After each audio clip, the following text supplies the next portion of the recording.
Boa noite a todos, sejam todos bem-vindos a mais esse nosso encontro de hoje, que ocorre todas as segundas-feiras, a partir das 19 horas, nesse espaço virtual da Casa Espírita Joana de Ângeles, que denominamos Encontros com o Evangelho. Toda segunda-feira, a partir desse horário, 19 horas, nós fazemos esse encontro e também fazemos um segundo encontro semanal nas terças-feiras, a partir das 20 horas, nesse mesmo canal também, a página do Facebook da Casa Espírita Joana de Ângeles de Florianópolis, e posteriormente as palestras, tanto as palestras de segundas como as das terças-feiras, ficam disponíveis no canal da Casa no YouTube. Então, quem não puder assistir ou quem deseja compartilhar as palestras ao longo da semana, elas ficam gravadas sempre posteriormente no canal Seja Florianópolis no YouTube. Então, estão todos convidados a participarem e assistirem e compartilharem as exposições doutrinárias das terças-feiras e também os encontros com o Evangelho das segundas-feiras. Sejam todos bem-vindos. Bom, meus irmãos, nosso encontro de hoje, como não poderia deixar de ser, é uma reflexão, então, sobre uma passagem, um capítulo do Evangelho segundo o Espiritismo, cujo título é Bem-aventurados os que são brandos e pacíficos. Trata-se do capítulo 9 do Evangelho segundo o Espiritismo. Antes de adentrarmos propriamente dito no texto do Evangelho segundo o Espiritismo, costumamos sempre fazer uma breve leitura, uma leitura prévia, para que a gente possa se harmonizar com a espiritualidade amiga que nos acompanha, que nos acolhe nesse momento, sintonizar o nosso pensamento, sintonizar a nossa vibração, elevar o nosso coração, mentalizando sempre a imagem do nosso Mestre Jesus e nos preparando para esse momento de reflexão. Então, de acordo com o tema de hoje, nós temos aqui uma leitura de um texto extraído do livro Vinha de Luz, no capítulo 65 desse livro, de autoria do Espírito Emmanuel, que é uma obra psicografada pelo médium Chico Xavier. Então, nosso benfeitor Emmanuel diz o seguinte: o título do texto é Cultiva a Paz. Em verdade, há muitos desesperados na vida humana, mas quantos se apegam voluptuosamente à própria desesperação? Quantos revoltados fogem à luz da paciência? Quantos criminosos choram de dor por lhe ser impossível a consumação de novos delitos? Quantos tristes escapam voluntariamente às bênçãos da esperança? Para que um homem seja filho da paz, é imprescindível que trabalhe intensamente no mundo íntimo, cessando as vozes da inadaptação à vontade divina e evitando manifestações de desarmonia perante as leis eternas. Todos rogam a paz no planeta, atormentado de horríveis discórdias, mas raros se fazem dignos dela. Exigem que a tranquilidade resida no mesmo apartamento onde mora o ódio gratuito aos vizinhos.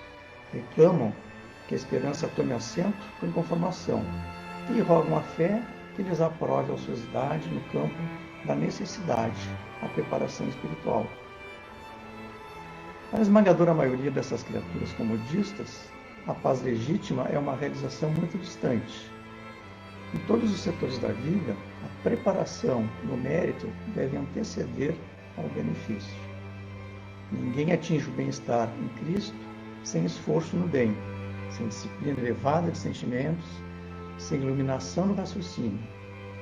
Antes da sublime edificação, poderão registrar os mais belos discursos, vislumbrar as mais altas perspectivas do plano superior, conviver com os grandes apóstolos da causa da redenção, mas poderão igualmente viver longe da harmonia interior que constitui a fonte divina e é inesgotável da verdadeira felicidade.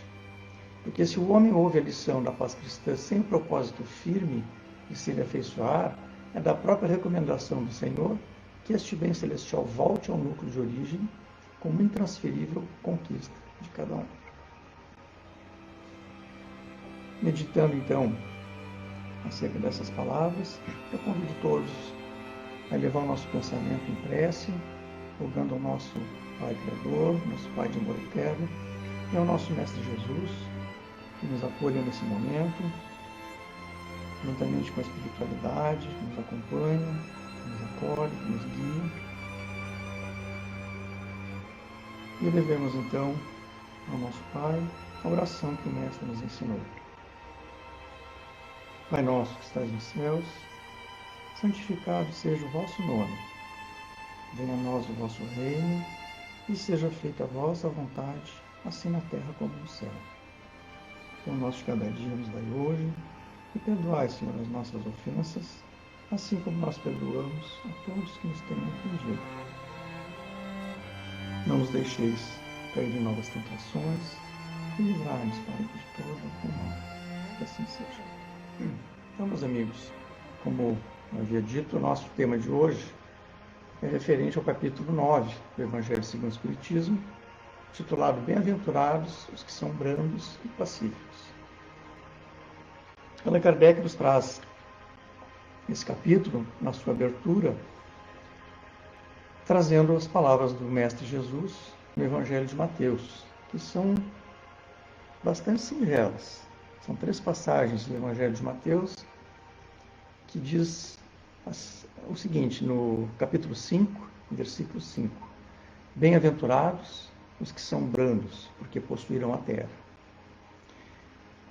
Mais adiante, no versículo 9 desse mesmo capítulo, Mateus traz: Bem-aventurados os pacíficos, porque serão chamados filhos de Deus.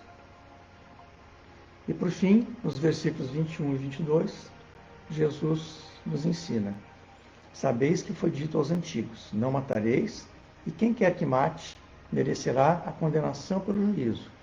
Eu, porém, vos digo que quem quer que se puser em cólera contra seu irmão, merecerá a condenação no juízo.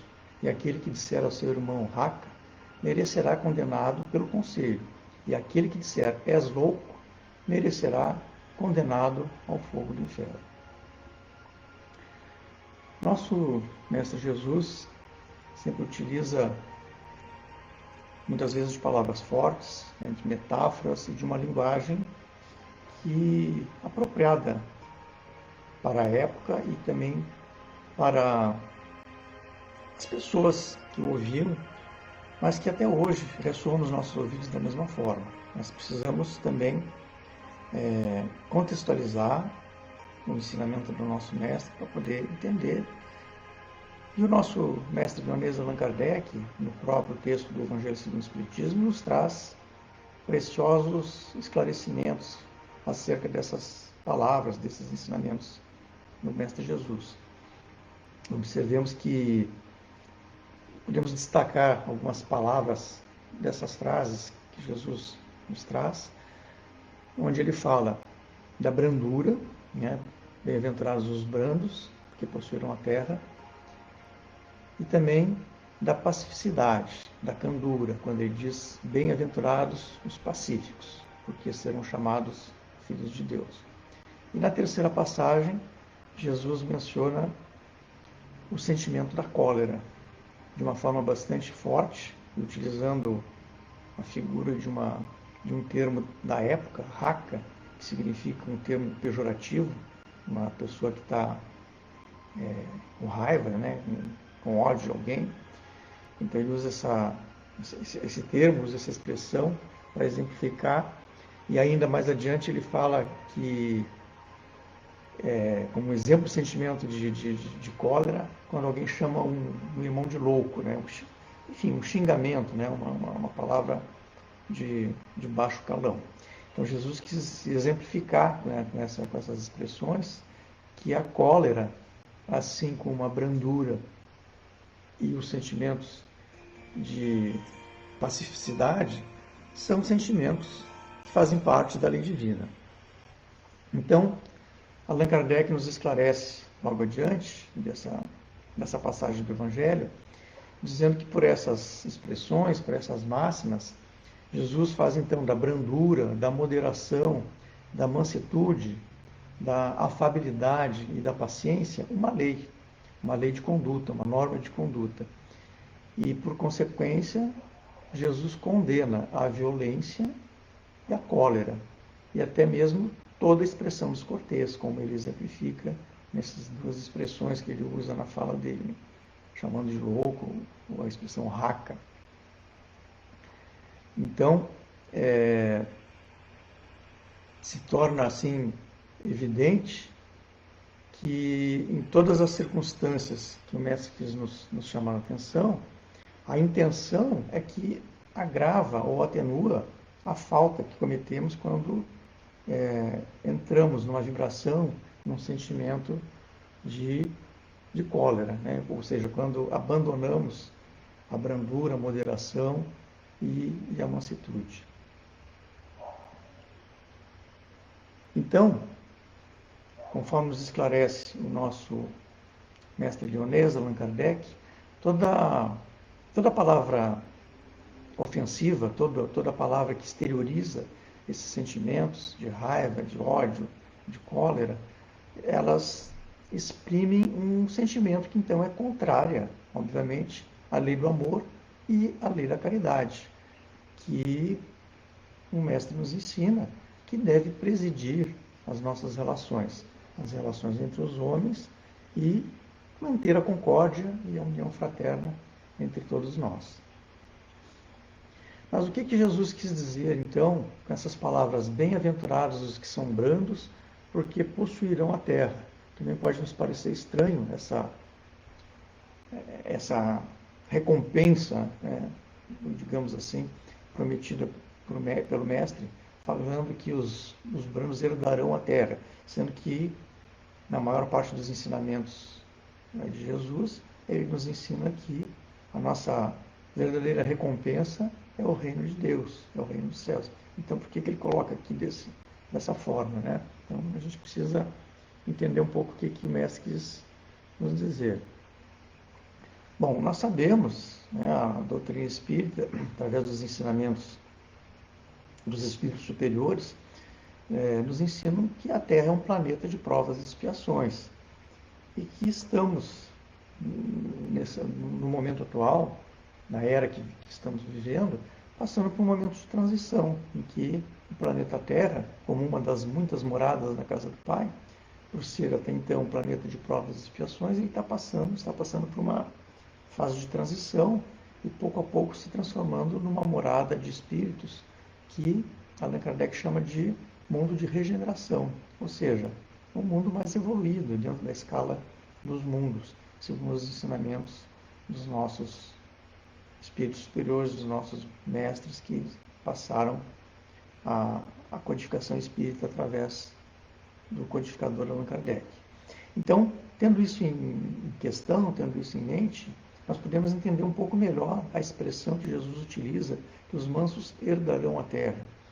Obviamente que a terra não deve deixar de existir, pelo menos num tempo tão curto. Ou seja, quando o planeta Terra passa por essa fase de transição, ele alcança um novo degrau, e os espíritos que aqui habitam, consequentemente, passam a habitar nesse planeta espíritos um pouco mais elevados, uma moral um pouco mais elevada. E entre tantas qualidades morais dos espíritos que passam a habitar na psicosfera, no entorno do planeta em que nós vivemos, passarão a ser, então, aqueles espíritos, aqueles de nós que tivermos entre as qualidades morais, entre as tantas qualidades morais, justamente essas qualidades que o Mestre nos ensina e que Kardec detalha, né? Falando então da brandura, da moderação, da mansuetude, da afabilidade.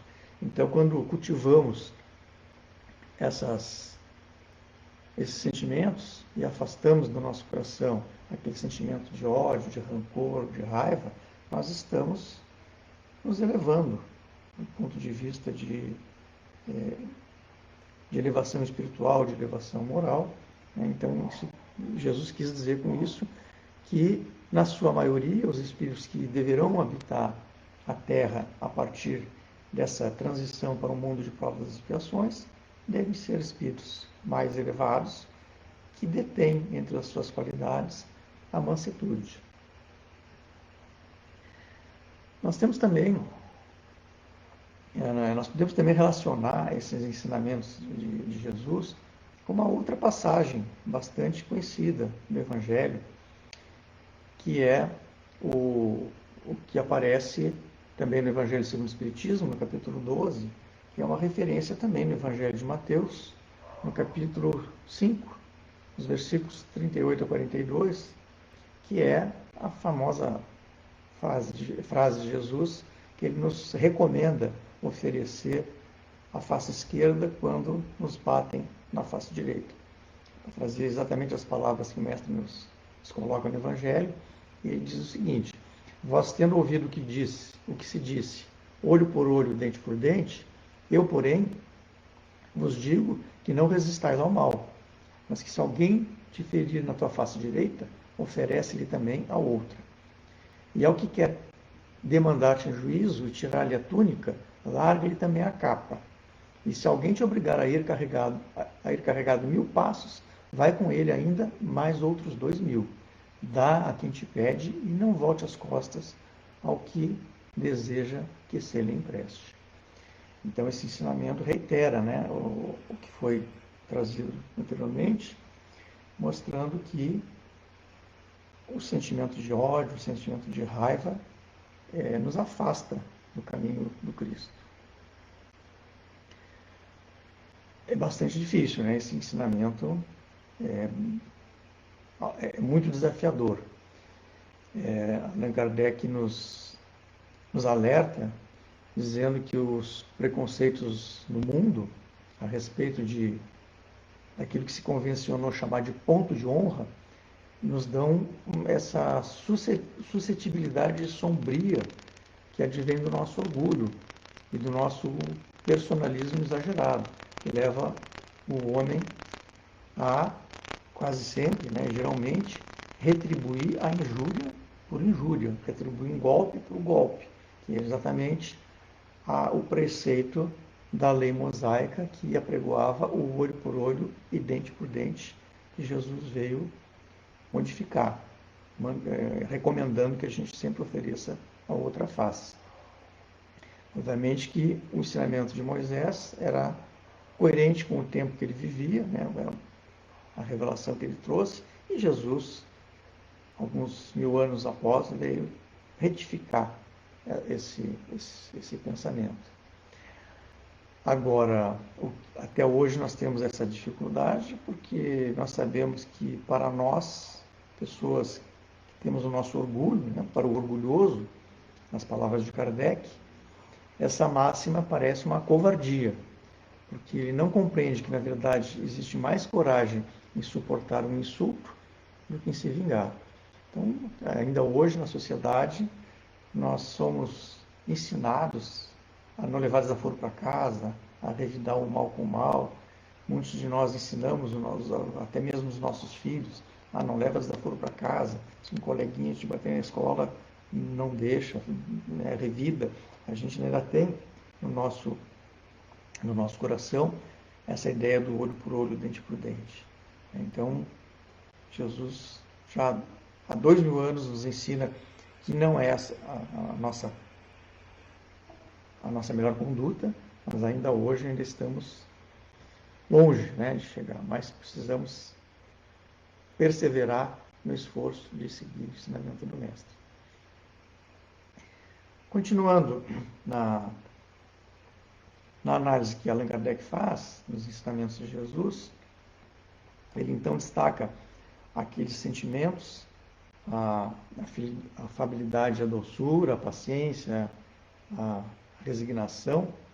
E nos ensinamentos dos Espíritos, Allan Kardec então traz algumas passagens, onde eu destaco aqui, de uma forma bastante resumida, o ensinamento do Espírito Lázaro, que trazido por Allan Kardec nesse capítulo, onde esse benfeitor espiritual nos ensina que a benevolência para com os nossos semelhantes é sempre o fruto do amor ao próximo. Então a benevolência está ligada ao amor, e o amor está ligado à benevolência. Então nós não podemos cultivar em nós mesmos o amor ao próximo sem praticar a benevolência. Quer dizer, a benevolência é uma das formas da prática da caridade e do amor ao próximo, que produz então a afabilidade, a doçura, né, que são formas de se manifestar.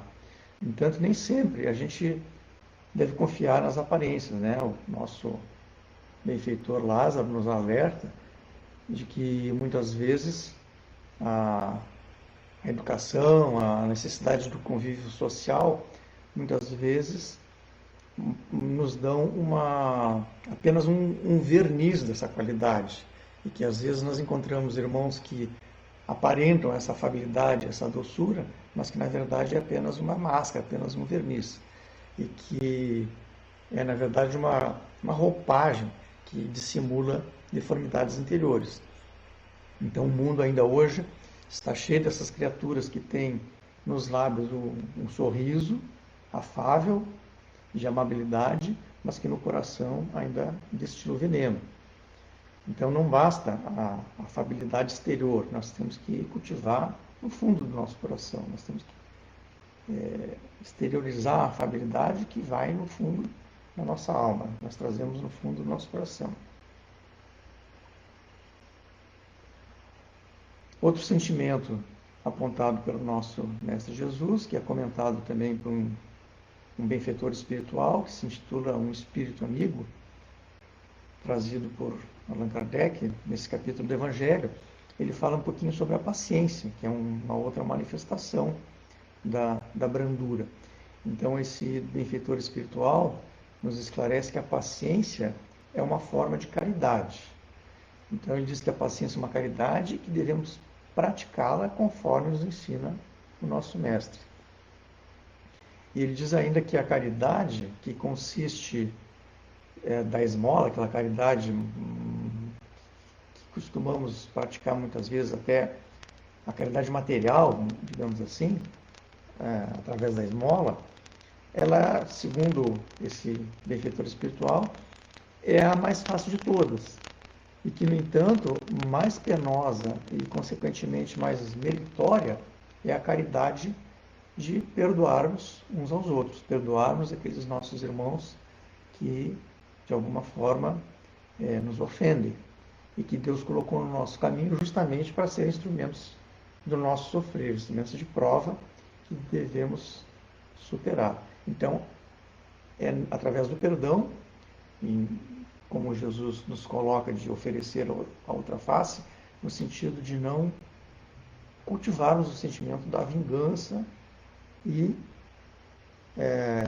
cultivarmos a paciência no trato com os nossos irmãos, tanto aqueles com que temos um afeto, que são mais próximos, mas principalmente aqueles que Deus coloca no nosso caminho, para que a gente possa superar esse obstáculo.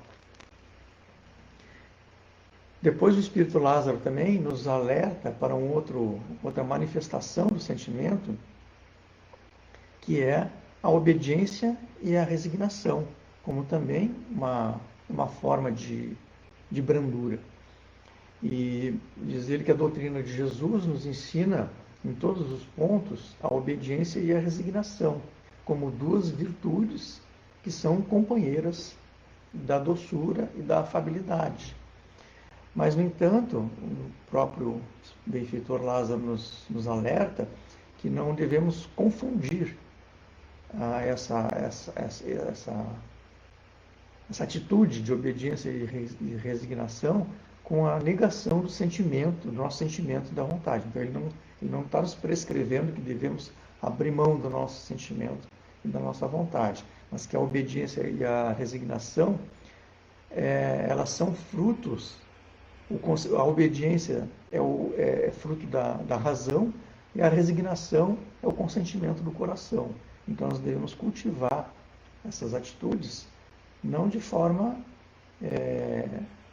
de negar o nosso sentimento e a nossa vontade, mas de forma a aderir com o nosso coração e com a nossa razão a essa atitude. E por fim, os benfeitores espirituais, nos comentários que Kardec coloca lá no capítulo do Evangelho, nos falam de um outro sentimento bastante importante, que é a cólera, que está diretamente oposto ao que nós estamos falando em relação à afabilidade, à doçura e à brandura.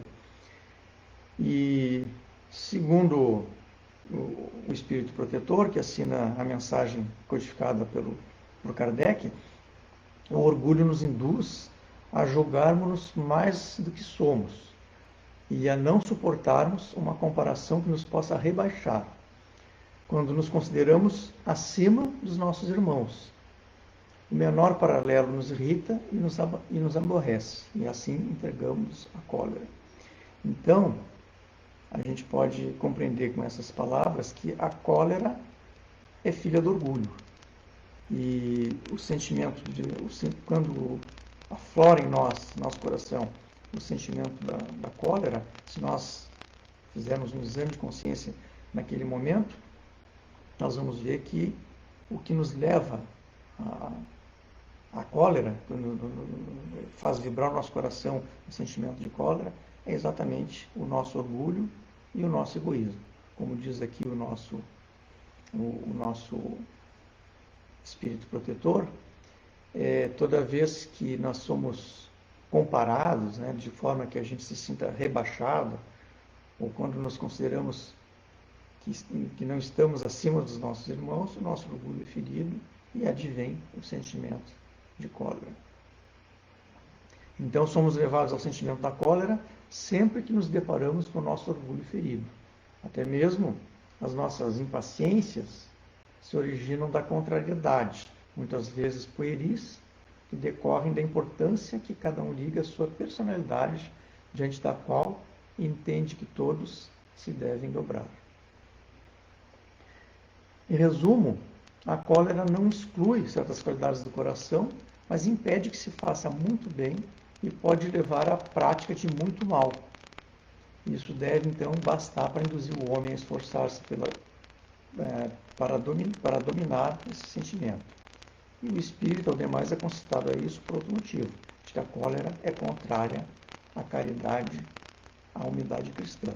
São palavras do benfeitor que se auto-intitula um Espírito Protetor, que passa essa mensagem, então, a Kardec em 1863, em Bordeaux. Então, meus irmãos, refletindo de forma resumida sobre os ensinamentos de Jesus, nós devemos lembrar, então, que a brandura, a afabilidade, a doçura são os sentimentos que cultivamos quando conseguimos nos afastar do egoísmo e do orgulho e conseguimos enxergar nossos irmãos como iguais a nós e que devemos tratar da forma como devemos ser tratados. Para encerrar essa nossa reflexão, eu trago aqui uma história que é bastante conhecida na biografia de Chico Xavier. Essa história consta em vários livros que falam sobre a vida de Chico. Uma história bem interessante, que se intitula A Água da Paz. Então, conta-se que era muito comum na vida de Chico Xavier, na sua lide diária como médium espírita, na casa espírita onde ele trabalhava, antes de se iniciarem as sessões no Centro Espírita Luiz Gonzaga, onde ele trabalhava, ocorriam muitas discussões pueris, discussões fúteis a respeito de mediunidade, né, principalmente provocadas por pessoas menos esclarecidas a respeito do assunto. E essas discussões, às vezes, costumavam tirar um pouco o Chico fora do seu eixo, né? Costumavam irritar o nosso Chico Xavier, e que tentava explicar para aqueles irmãos o que acontecia e tal, mas nem sempre era compreendido, e essas discussões desarmonizavam, e o próprio Chico se irritava com aquilo e ficava também desarmonizado. E aí, então, conta-se que num desses momentos de irritação, a mãe de Chico, já desencarnada, né, aparece a ele e ensina ao seu filho uma forma bastante simples para acabar com essa situação. E a mãe de Chico fala assim para ele: Chico, para terminar as suas inquietações, é muito simples, use a água da paz. Aí Chico ouviu aquelas palavras da sua mãe e ficou muito contente com a solução e começou a procurar esse medicamento nas farmácias, lá em Pedro Leopoldo, onde ele vivia. E em todas as farmácias procurava a tal da água da paz e não encontrava. Foi depois um dia em Belo Horizonte, procurou também nas farmácias e nada. Ele já estava a ponto de desistir. Aí conta que 2 semanas depois, novamente, a mãe dele aparece numa sessão mediúnica e ele conta para sua mãe que ele não estava encontrando aquela tal de água da paz, aquele remédio que ela tinha recomendado para ele. Ao que então a sua mãe respondeu: Chico, não precisa viajar para procurar. Você pode conseguir esse remédio em casa mesmo. Quando alguém lhe provocar irritações, pegue um copo de água no pote, beba um pouco e conserve o resto na boca. Não jogue fora e nem engula. Enquanto durar a tentação de responder, deixa banhando a língua. Esta é que é a água da paz. Chico, então, entendeu o conselho e, percebendo que havia recebido da sua mãe mais uma lição de humildade e silêncio. Então, meus irmãos, essa pequena e bonita história que se passou na vida de Chico Xavier nos serve como um grande ensinamento também a respeito do tema da nossa reflexão de hoje. Vamos então, sempre que estivermos à beira de perdermos a nossa paciência, de sentimentos, quando percebemos que o ódio e a raiva está invadindo o nosso coração, mesmo que não seja feito exatamente como é ensinado, mas vamos lembrar dessa história, vamos imaginar que nós estamos com a nossa boca cheia d'água e que a gente não consegue se expressar, não consegue jogar naquele irmão o nosso sentimento através das palavras. E nós sabemos que as palavras são como flechas que, lançadas ao vento, depois de lançadas, a gente não tem mais como recolher de volta. A gente não tem como apagar uma palavra lançada ao vento. Então, essa singela história de Chico Xavier nos ensina que nós devemos pensar não só 2, mas muitas vezes antes de expressarmos um sentimento que muitas vezes aflora no nosso coração, no momento de raiva, no momento de ódio, e que contraria, como nós vimos, o ensinamento do nosso Mestre Jesus.